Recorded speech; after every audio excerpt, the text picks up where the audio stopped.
ಎಲ್ಲ ಸ್ಪರ್ಧಾ ಮಿತ್ರರಿಗೆ ಮತ್ತೊಂದು ವಿಡಿಯೋಗೆ ಪ್ರೀತಿಯ ಸ್ವಾಗತ. ಇವತ್ತಿನ ಒಂದು ವಿಡಿಯೋದಲ್ಲಿ ನಾವು ಕಂಟಿನ್ಯೂ ಪಾರ್ಟ್ 3 ವಿಡಿಯೋ ಇದಾಗಿದೆ. ಯಾವುದಕ್ಕೆ ಸಂಬಂಧಪಟ್ಟ ಹಾಗೆ ಅಂದರೆ KGK ಅಂದರೆ ಕರ್ನಾಟಕ GKಗೆ ಸಂಬಂಧಪಟ್ಟಂತಹ ಪಾರ್ಟ್ 3 ವಿಡಿಯೋ ಇದಾಗಿದೆ. ಈಗಾಗಲೇ ಕರ್ನಾಟಕ GKಗೆ ಸಂಬಂಧಿಸಿದಂತಹ 2 ವಿಡಿಯೋಗಳನ್ನು ಈಗಾಗಲೇ ಚಾನಲ್ನಲ್ಲಿ ಅಪ್ಲೋಡ್ ಮಾಡಿದ್ದೀನಿ. ಅವುಗಳ ಲಿಂಕನ್ನು ಕೆಳಗೆ ಡಿಸ್ಕ್ರಿಪ್ಷನ್ ಬಾಕ್ಸಲ್ಲಿ ಕೊಟ್ಟಿರ್ತೀನಿ ಅಂತ ಹೇಳ್ತಾ, ಇವತ್ತಿನ ಪಾರ್ಟ್ 3 ವಿಡಿಯೋದಲ್ಲಿ ಮತ್ತಷ್ಟು ಕರ್ನಾಟಕದ ಸಂಬಂಧಪಟ್ಟಂಥ ಸಾಮಾನ್ಯ ಜ್ಞಾನವನ್ನು ಡಿಸ್ಕಷನ್ ಮಾಡೋಣ. ಇವತ್ತಿನ ಕ್ಲಾಸ್ ಸ್ಟಾರ್ಟ್ ಅದಕ್ಕಿಂತ ಮುಂಚೆ ಒಂದು ಸಿಹಿ ಮಾತಿನೊಂದಿಗೆ ಇವತ್ತಿನ ಕ್ಲಾಸ್ ಸ್ಟಾರ್ಟ್ ಮಾಡೋಣ ಬನ್ನಿ. ಸಮಾಜದಲ್ಲಿ ಸರ್ಕಾರಿ ನೌಕರಿ ಬೇಕೆನ್ನುವಂತಹ ಆಕಾಂಕ್ಷೆಗಳು ಸರ್ಕಾರಿ ಶಾಲೆಗಳನ್ನ ತ್ಯಜಿಸ್ತಾ ಇದ್ದಾರೆ. ಆ ಒಂದು ಮನೋಭಾವ ಹೋಗಲೇಬೇಕು. ಡೆಸ್ಕ್ ಸರಿ ಇಲ್ಲ ಅಂತ ಯಾವುದೇ ವಿದ್ಯಾರ್ಥಿ ಫೇಲ್ ಆದಂಥ ಉದಾಹರಣೆ ಇಲ್ಲ. ಸಂವಿಧಾನ ರಚನೆ ಮಾಡಿದವರು, ಅನೇಕ ಸಾಹಿತಿಗಳು, ಅನೇಕ ದೊಡ್ಡ ದೊಡ್ಡ ಸಾಧಕರು ಕೂಡ ಎಲ್ಲರೂ ಕೂಡ ಕಲಿತಿದ್ದು ಸರ್ಕಾರಿ ಶಾಲೆಗಳಲ್ಲಿ. ಆದ್ದರಿಂದ ಯಾವತ್ತೂ ಸರ್ಕಾರಿ ಶಾಲೆಗಳನ್ನು ನಿರ್ಲಕ್ಷ್ಯ ಮಾಡಿ ಪ್ರೈವೇಟ್ ಶಾಲೆಗಳಿಗೆ ನಿಮ್ಮ ಮಕ್ಕಳನ್ನು ಸೇರಿಸಬೇಡಿ. ಯಾಕಂದರೆ ಸರ್ಕಾರಿ ಶಾಲೆಯಲ್ಲಿರುವಂತಹ ಸವಲತ್ತುಗಳು ನಿಮ್ಮ ಮಕ್ಕಳಿಗೆ ದೊರೀಬೇಕು. ನಿಮ್ಮ ಮಕ್ಕಳು ಒಳ್ಳೆಯ ಒಂದು ಸಂಸ್ಕಾರದಿಂದ ವಿದ್ಯೆಯನ್ನು ಕಲಿಬೇಕಾದರೆ ನೀವು ಚೂಸ್ ಮಾಡೋದು ಸರ್ಕಾರಿ ಶಾಲೆಗಳನ್ನು ಆಯ್ಕೆ ಮಾಡಿಕೊಳ್ಳಿ ಅಂತ ಹೇಳುತ್ತಾ ಒಟ್ಟಾರೆಯಾಗಿ ಇವತ್ತಿನ ಕ್ಲಾಸ್ನ ಸ್ಟಾರ್ಟ್ ಮಾಡೋಣ ಬನ್ನಿ. ಹಾಗಾದರೆ ಕರ್ನಾಟಕಕ್ಕೆ ಸಂಬಂಧಪಟ್ಟಂತಹ ಮೊದಲನೇ ಪಾಯಿಂಟ್ ಯಾವುದು ಅಂದರೆ, ಮೊದಲಿಗೆ ನಮಗೆ ತಿಳ್ಕೊಬೇಕಾಗಿರೋದು ಕರ್ನಾಟಕದ ವಿಸ್ತೀರ್ಣ ಎಷ್ಟು. ಕರ್ನಾಟಕದ ಒಟ್ಟು ವಿಸ್ತೀರ್ಣ 1,91,791 ಚದರ ಕಿಲೋಮೀಟರ್.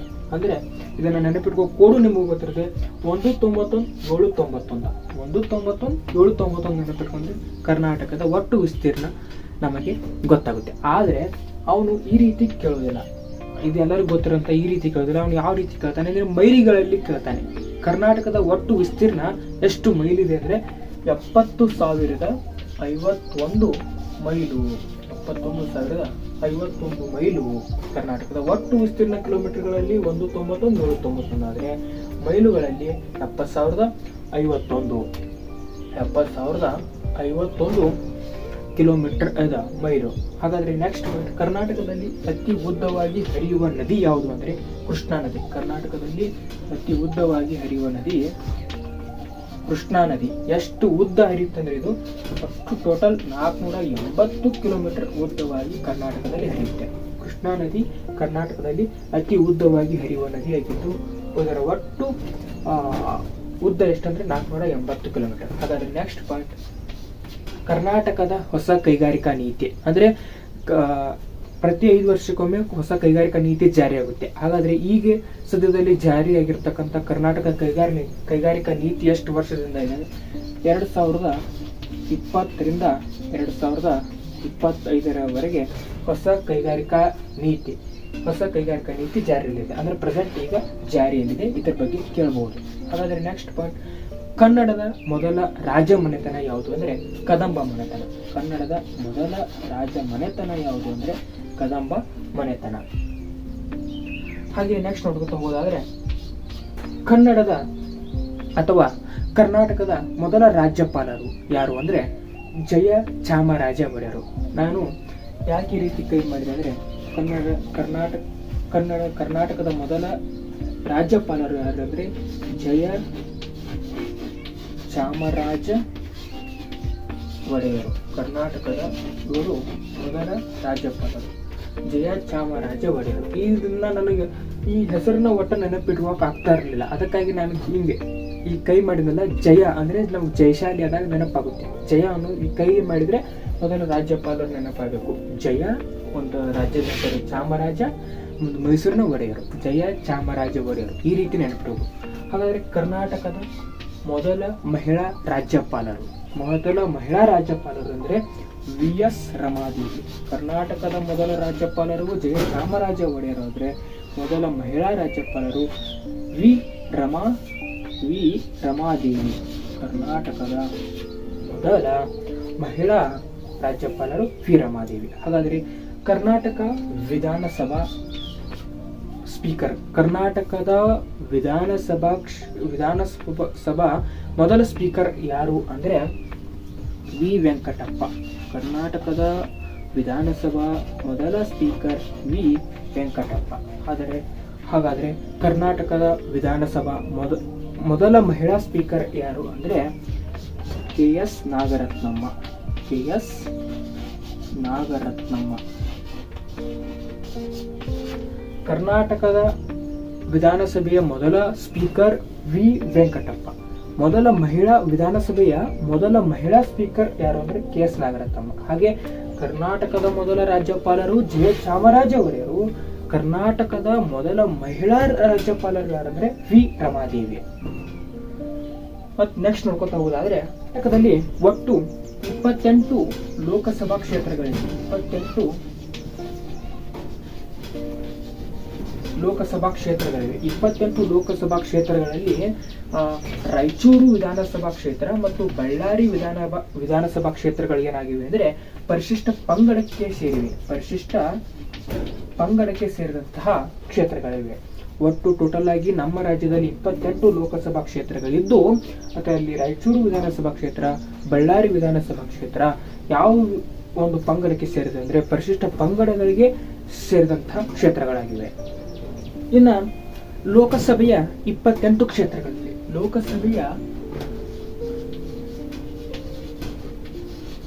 ಕರ್ನಾಟಕದಲ್ಲಿರ್ತಕ್ಕಂಥ ಲೋಕಸಭೆಗಳ ಸಂಖ್ಯೆ 28. ಅದರಲ್ಲಿ ಎರಡು ಕ್ಷೇತ್ರಗಳಲ್ಲಿ ಪರಿಶಿಷ್ಟ ಪಂಗಡಕ್ಕೆ ಯಾವುದು ಅಂದ್ರೆ RB. ನಾವು ಹಿಂದೆ ಡಿಸ್ಕಷನ್ ಮಾಡಿದ್ರು, ರಾಯಚೂರು ಮತ್ತು ಬಳ್ಳಾರಿ ಪರಿಶಿಷ್ಟ ಪಂಗಡಕ್ಕೆ ಸೇರ್ಪಡೆ ಆದ್ರೆ ಇನ್ನು ಪರಿಶಿಷ್ಟ ಜಾತಿಗೆ ಮೀಸಲಾಗಿರ್ತಕ್ಕಂಥ ಕ್ಷೇತ್ರಗಳು ಎಷ್ಟಂದ್ರೆ 5. ಲೋಕಸಭೆಯಲ್ಲಿ ಪರಿಶಿಷ್ಟ ಪಂಗಡಕ್ಕೆ 2 ಕ್ಷೇತ್ರಗಳಾದ್ರೆ ಪರಿಶಿಷ್ಟ ಜಾತಿಗೆ 5 ಕ್ಷೇತ್ರಗಳು ಮೀಸಲಾಗಿವೆ. ಹಾಗಾದ್ರೆ 5 ಕ್ಷೇತ್ರಗಳನ್ನ ಯಾವ ರೀತಿ ನೆನಪಿಟ್ಕೋಬೇಕನ್ನೋ ಒಂದು ಕೋಡ್ ಇದೆ. ಆ ಕೋಡ್ ಏನಂದ್ರೆ BC2K2.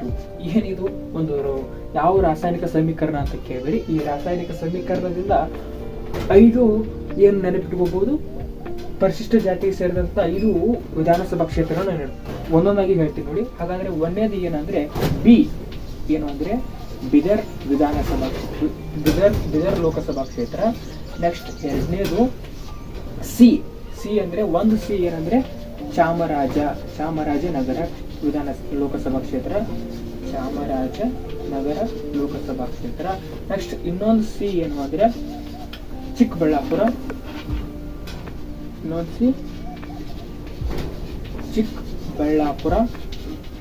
ನೆಕ್ಸ್ಟ್ ನಾಲ್ಕನೇದು ಕೆ ಯಾವುದು ಅಂದ್ರೆ ಒಂದು ಕೋಲಾರ ಲೋಕಸಭಾ ಕ್ಷೇತ್ರ.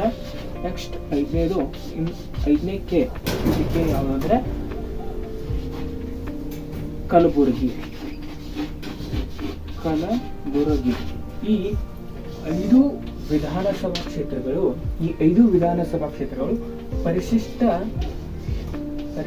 ಜಾತಿಗೆ ಮೀಸಲಾದಂತ ಕ್ಷೇತ್ರಗಳು. ಪರಿಶಿಷ್ಟ ಜಾತಿಗೆ ಮೀಸಲಾದಂತ 5 ಕ್ಷೇತ್ರಗಳನ್ನ ನೆನಪಿಟ್ಕೋದಕ್ಕೆ ಒಂದು ಕೋಡ್ ಯಾವುದು ಅಂದ್ರೆ BC2K2. ಈ BC2K2 ಅಂತ ನೀವು ನೆನಪಿಟ್ಕೊಂಡ್ರೆ ಈ 5 ಲೋಕಸಭಾ ಕ್ಷೇತ್ರಗಳು ನೆನಪಿರ್ತವೆ ಯಾವುದಕ್ಕೆ, ಪರಿಶಿಷ್ಟ ಜಾತಿಗೆ. ಹಾಗಾದ್ರೆ RB ಅನ್ನ ನೆನಪಿಟ್ಕೊಂಡ್ರೆ 2 ಪರಿಶಿಷ್ಟ ಪಂಗಡಕ್ಕೆ ಮೀಸಲಾಗಿರ್ತಕ್ಕಂಥ ಲೋಕಸಭಾ ಕ್ಷೇತ್ರಗಳು ನೆನಪಿರುತ್ತೆ. ಕರ್ನಾಟಕದಲ್ಲಿರ್ತಕ್ಕಂಥ ಲೋಕಸಭೆ ಕ್ಷೇತ್ರಗಳ ಬಗ್ಗೆ ತಿಳ್ಕೊಂಡಿದ್ದಾಯ್ತು. ನೆಕ್ಸ್ಟ್ ರಾಜ್ಯಸಭಾ ಕ್ಷೇತ್ರಗಳು.